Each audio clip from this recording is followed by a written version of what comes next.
शिवाजी महाराज की जय। आज मला छत्रपती शिवाजी महाराजांबद्दल माझे विचार मांडण्याची संधी मिळाली त्याबद्दल आभार।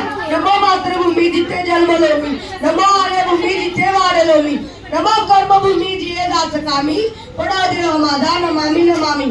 और पवित्र माझ्या मातृभूमीला प्रथम माझा नमस्कार।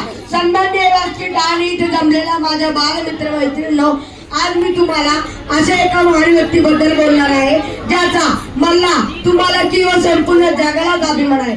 सह्याद्रीच्या कुशीतून असा एक हिरा चमकला, सह्याद्रीच्या कुशीतून असा एक हिरा चमकला, भगवाडीया चंदनाचा शिणेवर प्रगटला, भगवाडीया चंदनाचा शिणेवर प्रगटला।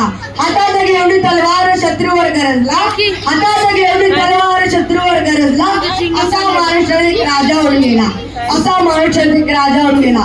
मित्र हो, 350 वर्षापूर्वी आपला मातृभूमीला एक पुत्र मिळाला, ज्याने आपल्या पराक्रमाने, शौर्याने, धाडसाने, जिद्दीने नव्हत्याचं होता आणि होत्याचं नव्हतं करून गुडबा मारायच्या दोरावर भगवा पडला होता।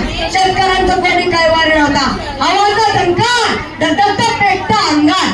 अखेर ती वेळ आली, सिंहाची गर्जना झाली। 19 फेब्रुवारी 1630 रोजी शिणेवर तारा चमकला।